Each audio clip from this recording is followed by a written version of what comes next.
다음은 도시정비법. 여기도 6문제 출제되는데 여기서 주로 정말 난해한 해결할 수 없는 문제를 두세 개씩 내고 이러거든요. 뭐 정비 기반 시설 해당하지 않는 것 이런 것들은 일단 우리가 맞춰야 되죠. 구판장 이런 것들은 주민 공동 이용 시설이죠. 녹지, 공공공지, 공영 주차장, 소방 이용소 뭐 개인들이 이런 걸 가질 수 있는 건 아니잖아요. 답이 너무 쉬운 거고.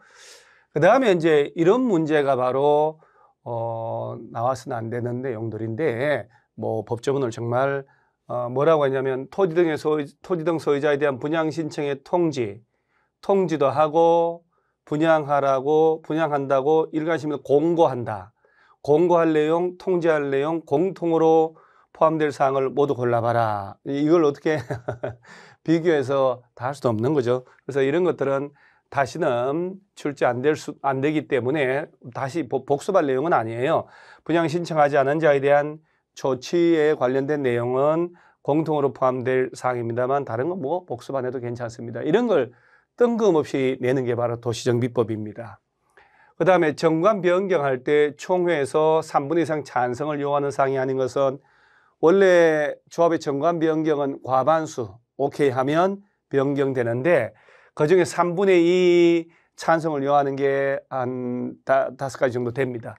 그거는 얘는 이제 또 나올 수 있는 내용이기 때문에 이번 기회에 좀 기억을 해 놓으시기 바랍니다. 어차피 이 영상을 끝까지 보시는 분들은 35회 시험을 대비하시는 분들이기 때문에 정관의 내용인데 그중에 어떻게 기억하냐면 조합원의 자격, 뭐 남자의 자격도 아니고 누가 조합원 될 수 있는지, 제명, 누굴 탈퇴, 교체, 누굴 잘려버릴지, 조합원 두 개 기억을 하고 그 다음에 돈 기억하시면 돼요.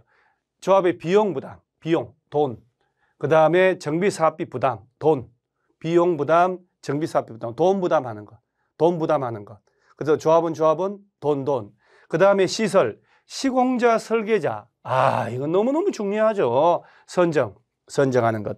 건설회사 선정하는 것. 그러면 조합원, 돈, 그 다음에 돈 부담하는 것. 시설, 시공자, 설계자 선정하는 것. 그 다음으로 이제 가장 핵심인 정비구역의 위치나 면적 바꾸는데 우리 단지가 정비구역에 들어갔냐 안 들어갔냐 위치 면적 바뀌는 건데 얼마나 중요하겠어요.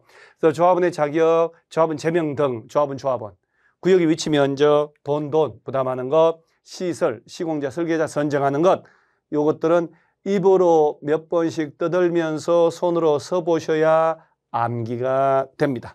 그리고 반복을 계속하는 거죠. 따라서 이걸 기억하냐 하는 문제죠. 자, 정비구역 위치 면적 맞죠?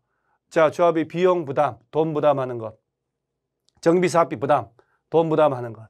그 다음에 시설, 시공자, 설계자 선정하는 것. 정답은 4번. 자, 그러니까 3분의 이상 오케이 얻어야 정관 변경할 수 있는 몇 가지는 암기를 해 놓으셔야 돼요. 요거 얘기하는 거예요. 꼭 연습을 100번 하셔. 노란 색깔로 된 거. 이거는 뭐 언제 나와도 이상하지 않는 내용이기 때문에 그 다음에 공동구 설치 관리 비용에 관한 설명으로 옳은 것은 뭐 이런 건 다시는 정비 사업을 할 때 공동구 설치한다 200만 제곱미터 초과할 때 국토개법에서는 사업 시행자가 공동구 설치하도록 돼 있잖아요. 따라서 그걸 여기다가 지금 시험 문제 냈다는 것은 다시는 이제 내지 않고 난이도 조절하려고 하는 거거든요. 자, 옳은 것을 고르시오 했으니까 4개 틀리게 했다는 얘기거든요. 자, 보면 문장이 어설픈 것도 나옵니다. 공동구 점용 예정자가 부담할 공동구 설치에 드는 비용의 부담 비율은 시장 분수 등이 정하면 안 되고 점용 예정 면적에 비례해서 부담을 하면 돼요. 이건 말이 안 되죠. 공동구 설치로 인한 보상 비용은 자, 이런 질문 보세요. 몰라도 공동구 설치 비용에 포함되지 않는다. 포함되어 있겠죠. 그러니까 이런 질문 만들었을 것이다. 포함됩니다. 자, 그 다음에 3번이 정답인데 굳이 뭐 외울 필요는 없고요. 사업 시행자로부터 공동구 설치 비용 부담금의 납부 통지를 받은 점용 예정자는 공동구 설치 공사가 착수되기 전에 적어도 3분의 2 이상을 납부하도록 되어 있는데 굳이 외울 필요는 없습니다. 공동구 관리 비용은 연도별로 산출해서 분과 반기별로 하면 안 되고요.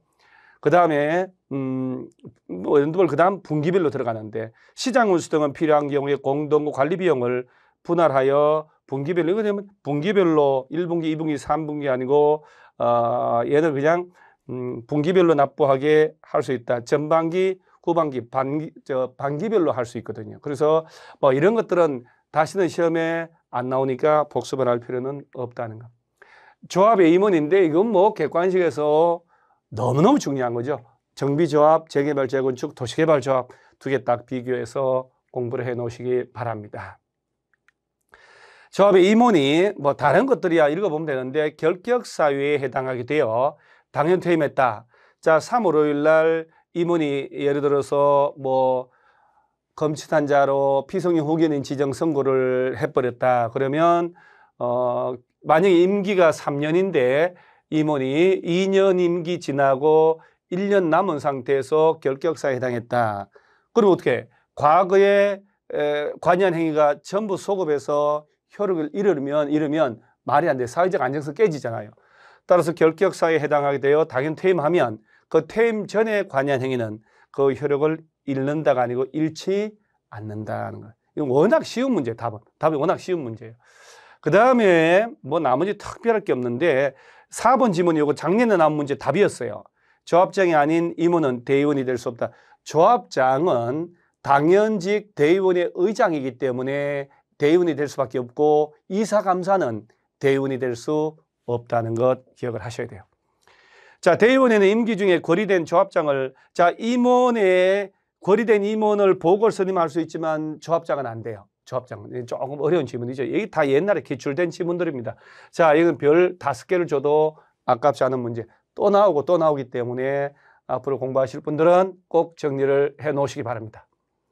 그 다음 이 문제가 몇 년 전에 나온 문제 지문 속에 있는 90제곱미터, 40제곱미터를 끄집어서 박스형으로 만든 거예요.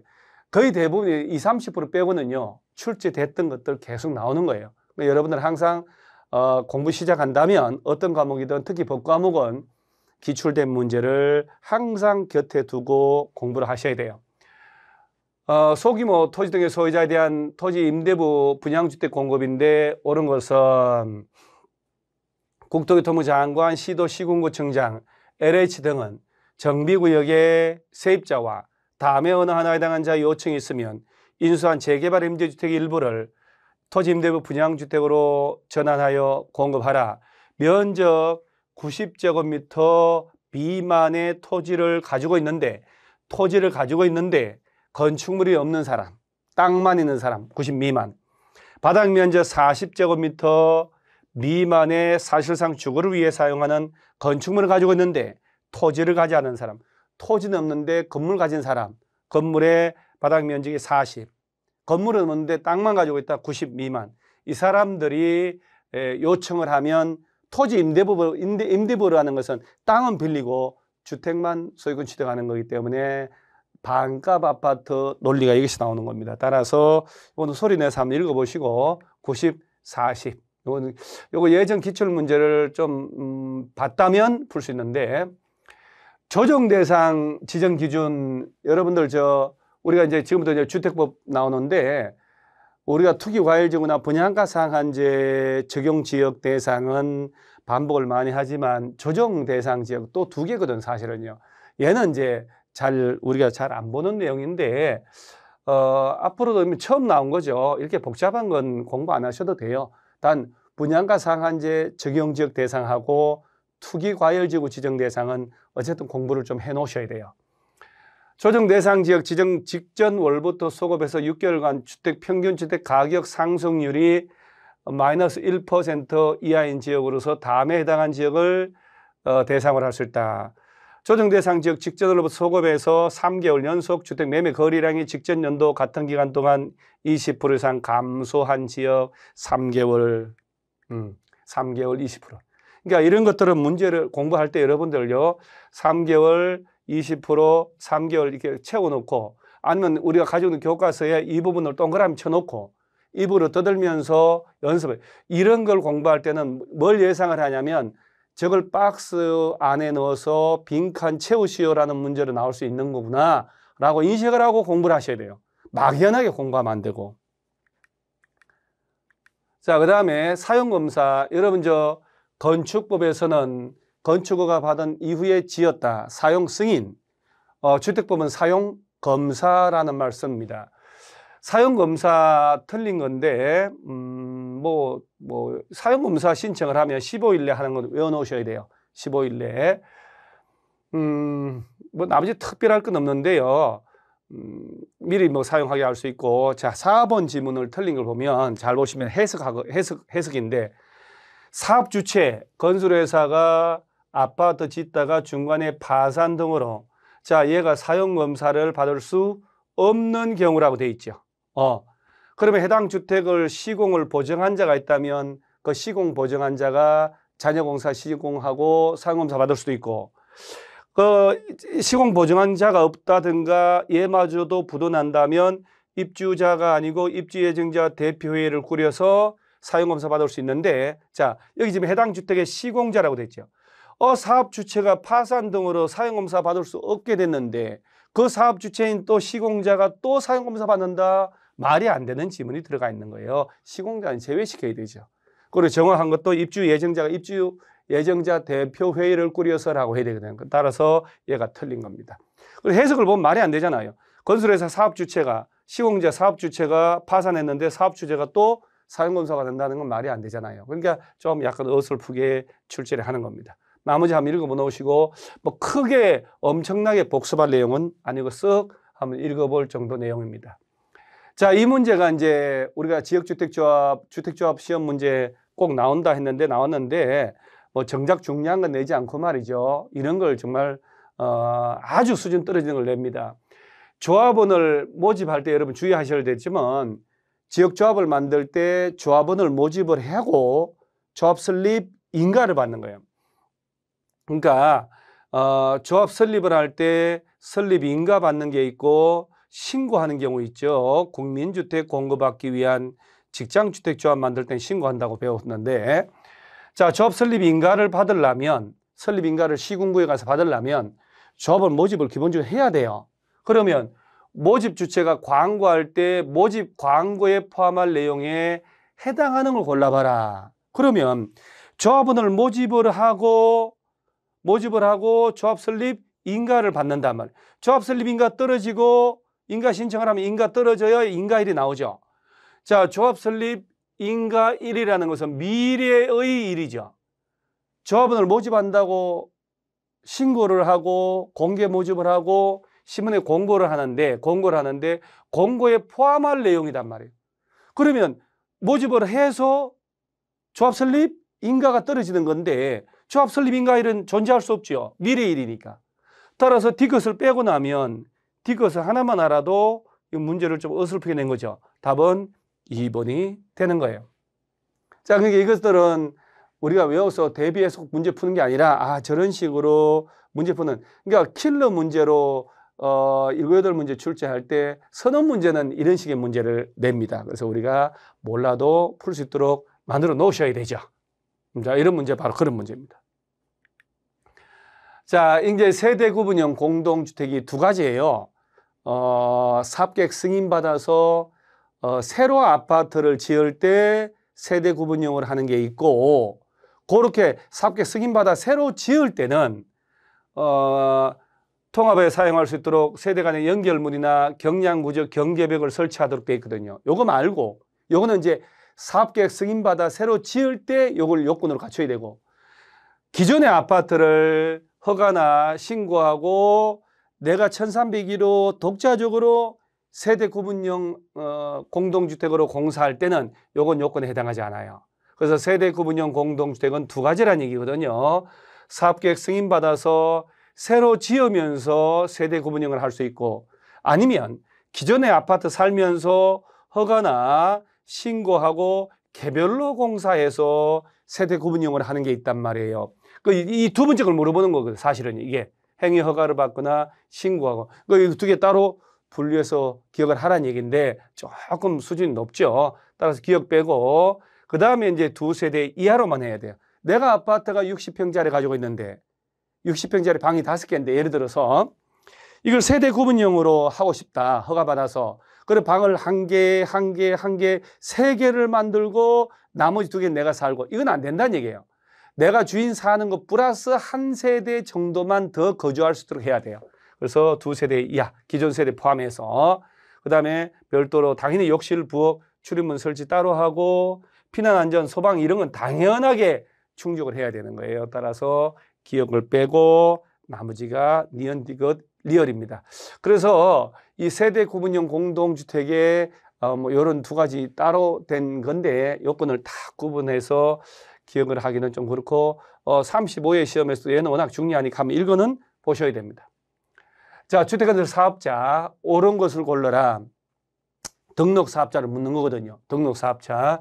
그래서 단독 20호, 공동 20세대에 대지를 1만 제곱미터 이상 조성하려면, 물론 도시형 생활주택은 30세대 이상 지을 때 국토교통부 장관에게 가서 사업자로 등록을 해야 돼요. 등록. 그런데 국가나 지자체나 한국토지주택공사나 지방공사나 공익법인 등은 따로 등록을 하지 않습니다. 그래서 보면 옳은 걸 고르시오 했으니까 4개가 틀렸네 라고 한번 봅니다. 여기 지금 다른 거 다 필요 없고 공익법인이죠. 법인이 연간 20호 이상의 단독주택 건설 사업할 때 국토교통부에 등록한다. 등록할 필요가 없습니다. 공익법인은. 그래서 예전에 뭐라고 시험 나오냐면 사랑의 집짓기 운동본부 같은 공익법인이 20세대 이상 지을 때 별도로 등록해야 한다라고 낸 적이 있습니다. 등록할 필요가 없습니다. 공익법인은. 그 다음에 세대수 증가하는 리모델링 주택조합이 그 구성원의 주택을 건설할 때는 국가와 공동을 할 수 있다. 그 등록업자와 공동을 할 수 있는데 그 등록업자와 공동으로 할 수 있다 할 때 지자체, LH 지방공사 들어가지만 국가는 아니에요. 국가가 뭐 리모델링 세대수 증가하여 지을 때 그건 이제 일반 분양을 하잖아요. 그 리모델링 주택을 뭐 국가랑 같이 건설할 이유는 없죠.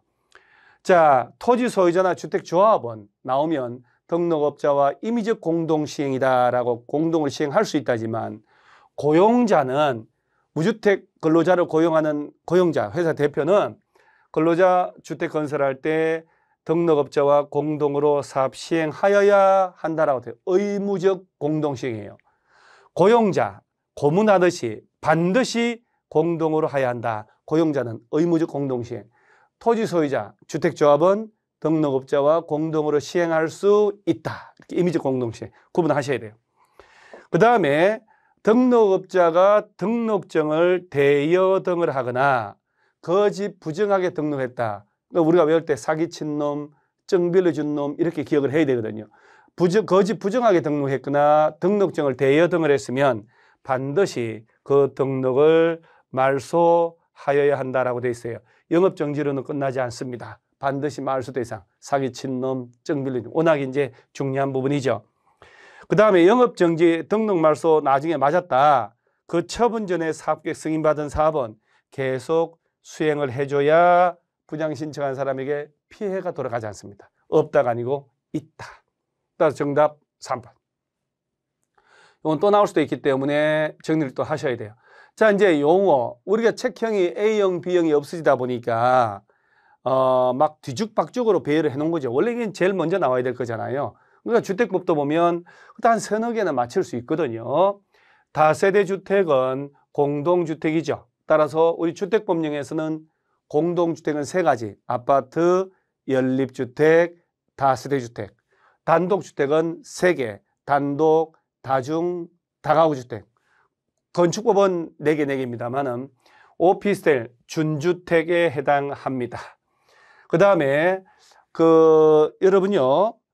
일반 도로는 폭이 20m 이상이 지나가면 별개 단지고 도시계획 예정도로는 8m 이상 지나가면 별개 단지가 됩니다. 그래서 21, 8도 이렇게 요거 워낙 자주 나오는 표현입니다.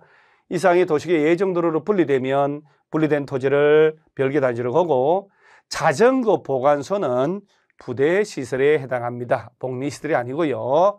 놀이터, 건생, 경로당 이게 아니잖아요.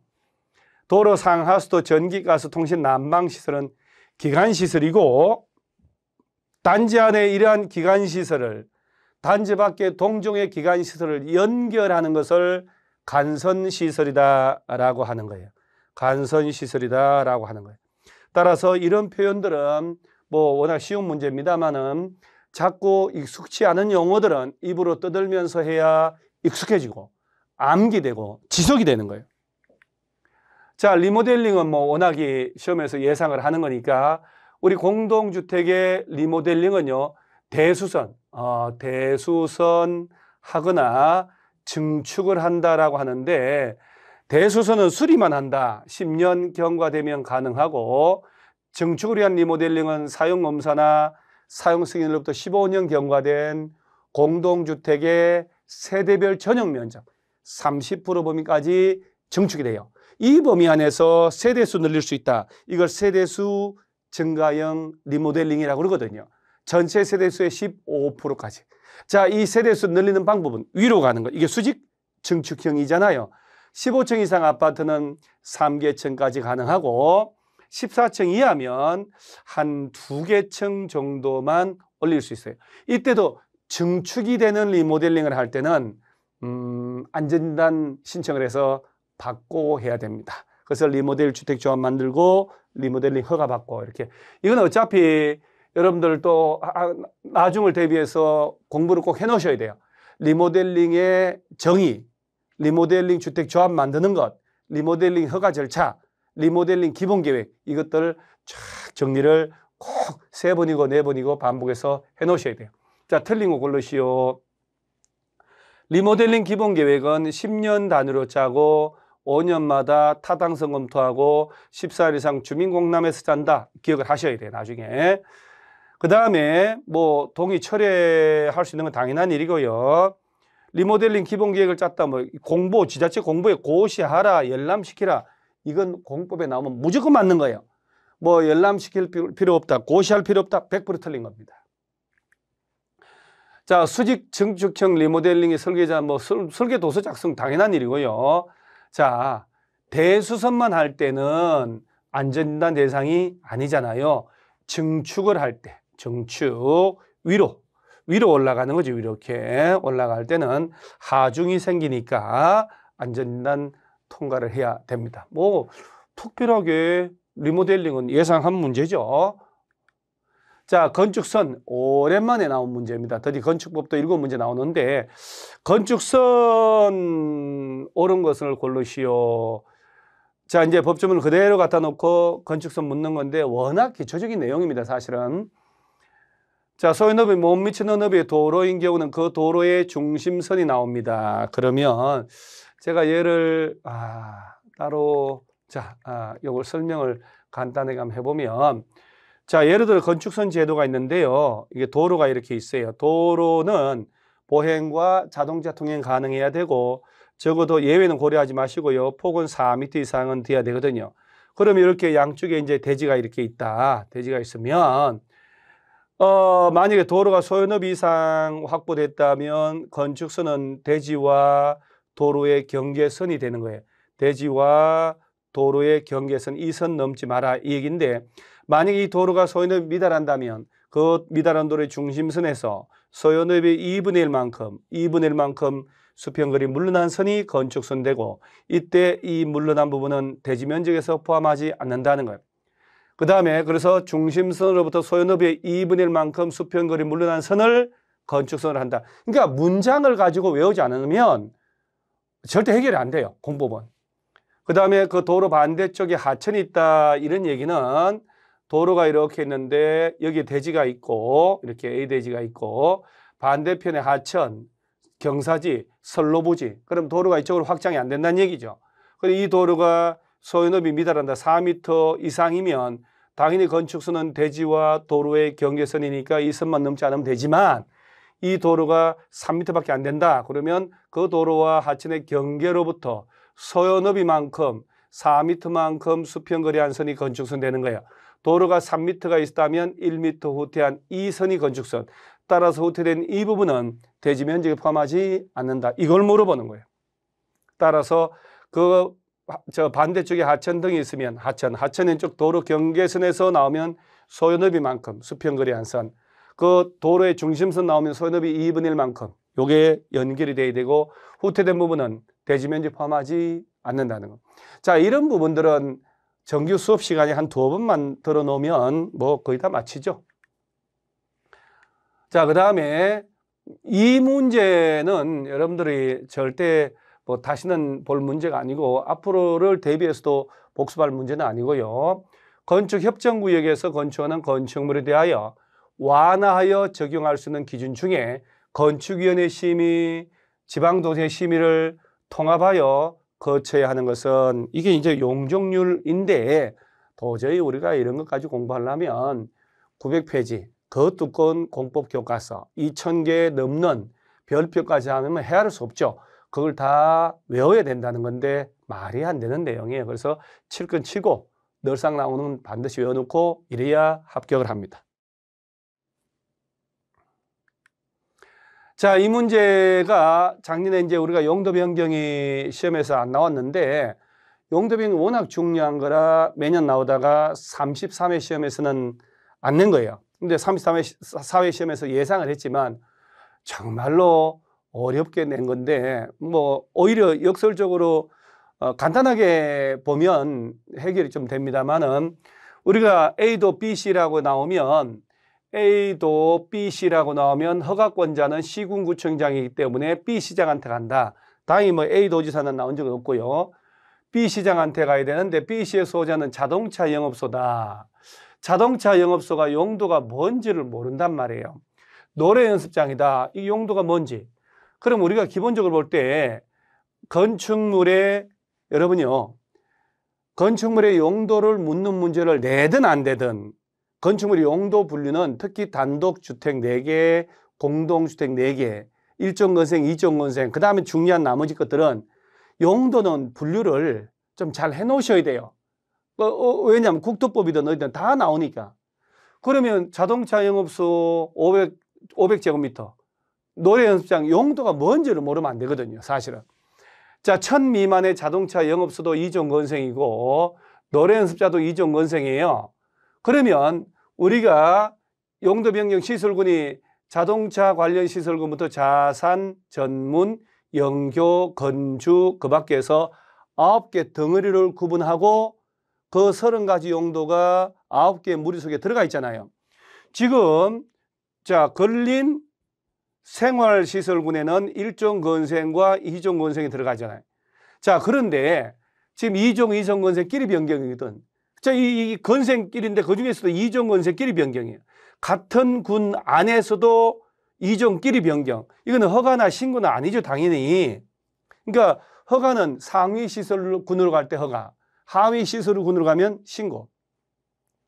동일한 시설군 안에서 변경은 건축물 대장의 기재 내용의 변경 신청만 하면 돼요. 자, 이때도 허가 대상이거나 신고 대상일 때 면적이 100제곱미터 이상으로 허가나 신고한다면 사용 승인 받아야 되고, 자, 그 다음에 허가 대상 중에 500제곱미터 이상이면 허가 대상 중에 용도 변경의 면적이 건축사가 설계를 해야 돼요. 그런데 2종 건생끼리니까 허가도 안 받고 신고도 할 필요 없는 거잖아요. 일단은.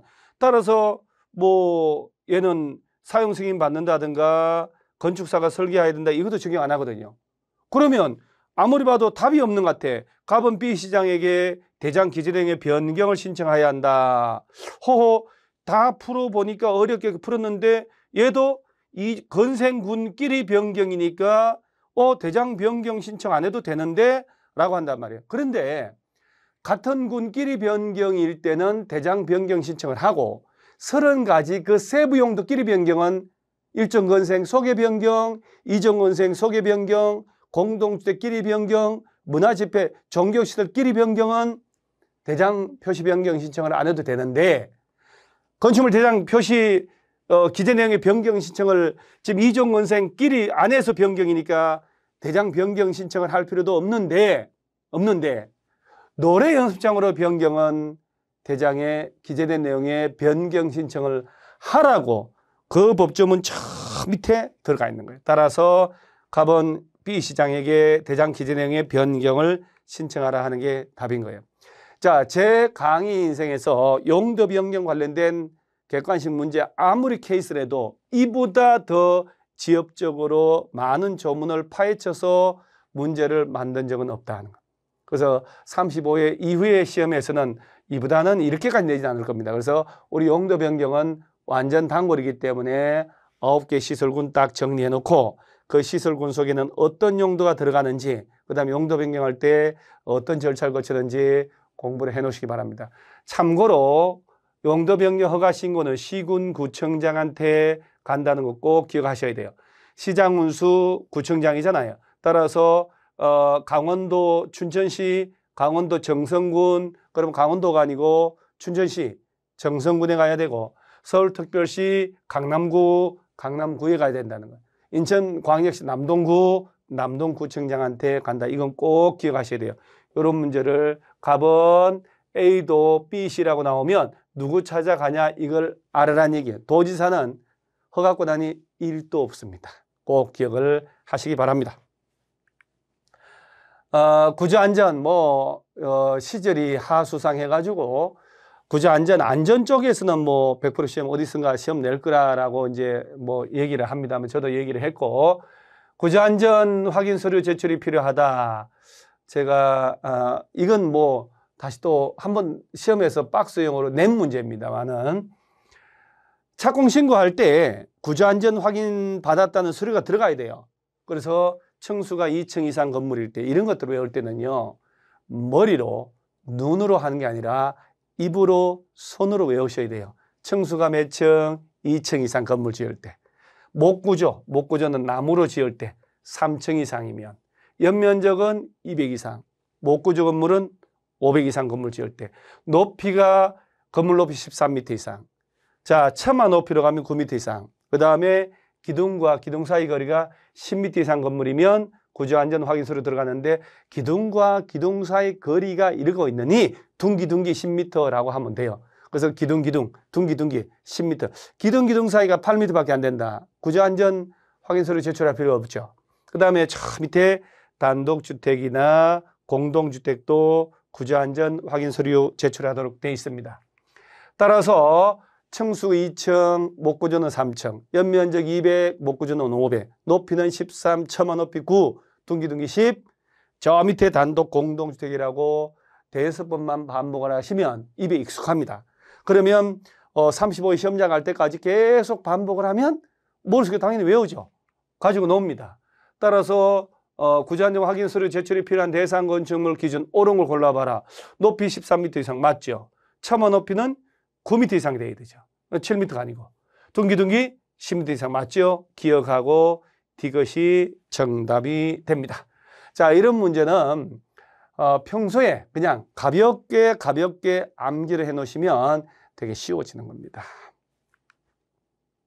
구조안전 꼭 정리를 하시고요. 그 다음에 35에 대비했을 때 구조 계산자는 구조안전도 있지만 초고층 건축물 또 16층 이상이고 바닥 면적 합계 10만 이상일 때는 안전 관련된 강한 규제가 또 들어간다는 것도 정리를 해 놓으시고, 안전적으로는 시험에 하나 나온다라고 연습을 하셔야 돼요. 자, 건축물로부터 바깥쪽으로 나가는 출구를 설치하는 건축물이 아닌 것, 이런 것들은 정말 매년 하나씩 내는 건데 다시는 출제를 안 하죠. 보면 범죄 예방에 관련된 문제도 한번 툭 내고, 소음 방지를 위한 경계벽도 툭 내고, 바닥도 툭 그거 낸다는 것은 그냥 하나씩 해서 그냥 찍어라라고 하는 거예요. 그래서 이거는 복습을 할 필요는 없습니다. 그래서 아닌 것은 전시장은 빼고, 이종건생, 무도학원, 동물 전용의 장례식장, 시설 제공 없으면 인터넷 게임, PC방 이런 거죠. 이런 것들은 해당하는데 쟤만 아니에요. 쟤만. 그래서 76번은 한 번도 나오지 않은, 복습할 가치가 없는 문제니까 다시 통과를 하시면 됩니다. 자, 이런 문제를 틀리면, 시험 보신 분도 그렇고 앞으로 보실 분들이 이런 문제에서는 자비가 없어야 돼요. 이건 절대 틀리면 안 되는 문제죠. 지상 11층이고, 자, 지상으로는 11층짜리 건물이라는 얘기예요. 11층. 이렇게. 이게 원래 이제 고수들은 암산으로 툭툭 풉니다. 이게 워낙 쉬우니까. 저처럼 이렇게 그림을 그리시면 돼요. 지하 3층이다. 지하 1층, 지하 2층, 지하 1층, 지하 2층, 지하 3층이다. 다음 조건을 갖출 때 용적률 구하시오. 그러면 용적률을 구하라는 것은 대지 면적에 대한 건축물의 연면적의 비율이다 이 얘기거든 지금. 그런데 여기서 우리가 이 문제의 논점 뭐냐면 건축물 지하층으로 지으면 용적률 산정할 때 연면적에 지하층은 빼고 또 지상층에 주차장이죠. 부속용도로. 주차장도 용적률에 빠진다는 것.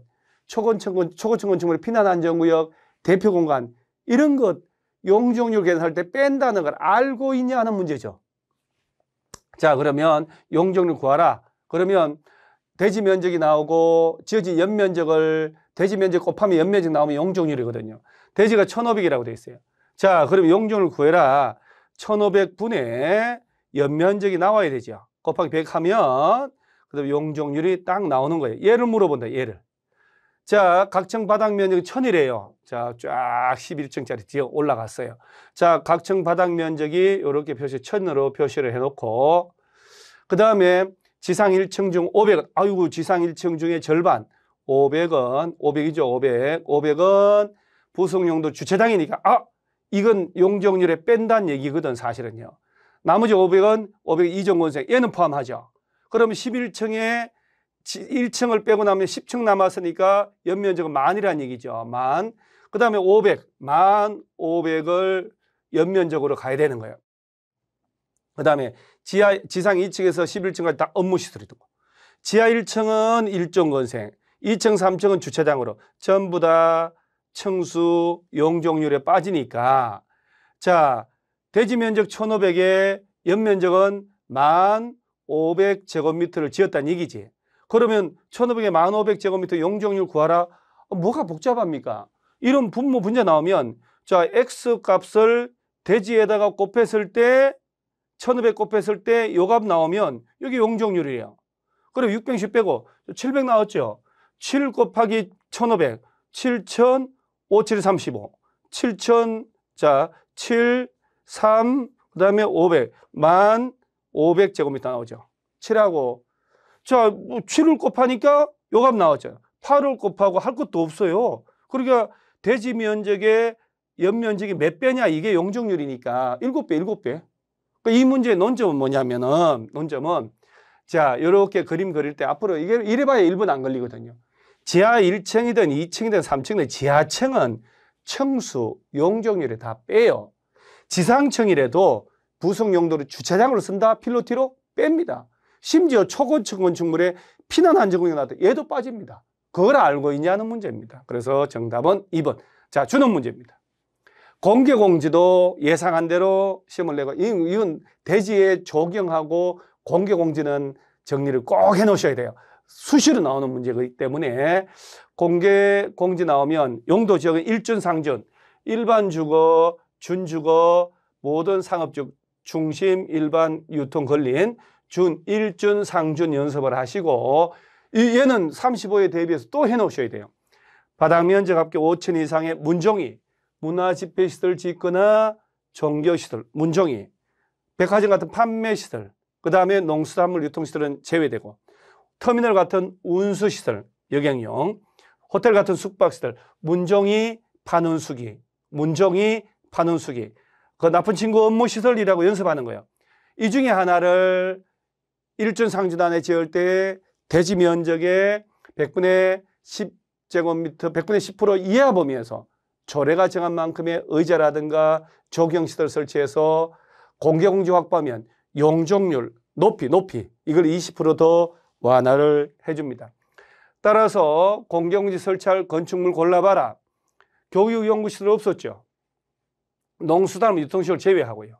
그 다음에 관망탑은 관광휴게시설 제외되고 그 다음에 자연녹지 지역은 대상이 아니잖아요. 일반 주거, 준주거, 자 상업지역, 준공업지역이니까 자 운수시설 이놈이 정답이 됩니다. 공개공지 적용 꼭 정리를 해 놓으셔야 돼요. 자, 다음 문제가 농지법인데 임대차 무상사용인데 60세 이상이면 이게 뭐 옛날 법이라 60세가 고령이라고 하는 건데 말도 안 되는 거죠. 자기 농업 경영에 이용한 기간이 5년이 넘은 농지는 임대차 할 수 있고 또 3월 이상, 국내가 아니고 국외 여행이죠. 3개월 이상 해외여행을 갈 때 임대차가 가능하다는 것, 이런 것도 기억해 놓으시고요. 그 다음에 농지 위탁 경영은 타인에게 보수를 주고 내 논에, 내 농지에 대해서 너가 농사 좀 지어달라는 거예요. 보수를 주고 농작물은 내 것이 되는 거죠. 위탁 경영도 이런 사유가 있을 때만 되는데, 자, 5번에 왜 틀렸냐면 농업인이 자기 노동력이 부족하여 농작업의 일부를 위탁할 수는 있어요. 전부를 위탁하면 안 되죠. 전부를. 일부를 위탁할 수 있다는. 전부가 아니고 일부. 뭐 공직 취임했다, 군대를 갔다, 법인 청산 중이다. 농지용 정진사업 시행 계획에 따라서 위탁 경영 가능합니다. 자, 농업인이 자기 노동력이 부족하다라고 했으면 부족한 부분만 위탁 경영하는 거거든요. 그 일부에 대해서 위탁 경영할 수 있다. 자, 그러면 이번 시험은 뭐 아무리 어려웠다고 하더라도 우리가 기초 탄탄하면 65점 정도 나올 수 있습니다. 그러니까 여러분 공부하실 때 앞으로 어차피 강의는, 영상은 35회를 대비하는 사람들이, 그분들이 집중해서 보실 거란 말이에요. 부동산 공법은 처음부터 암기하려고 들어가시면 크게 낭패를 봅니다. 공법은 법이 6개로 되어 있는데 국가가 법과 제도를 만든 이유가 다 있단 말이에요. 그 법과 제도를 만든 이유를 하나씩 시간적 여유가 있을 때 딱딱딱 캐치를 해서 그 내용을 반복을 하고 문장 중심으로 익숙해서 기출문제를 풀고 하면 무조건 점수는 나오게 되어 있습니다. 그래서 공법은 단순 암기 그런 시절이 아니다는 것 명심하셔야 됩니다. 합격은 최선을 다하면서 스스로를 믿는 사람에게면 살짝이 다가옵니다. 그러니까 스스로를 믿으시고 주어진 기간에 최선을 다하시면 합격은 여러분에게 살짝이 다가옵니다. 자, 이상 34회 시험 기출문제 해설 강의를 진행했습니다. 자, 감사합니다.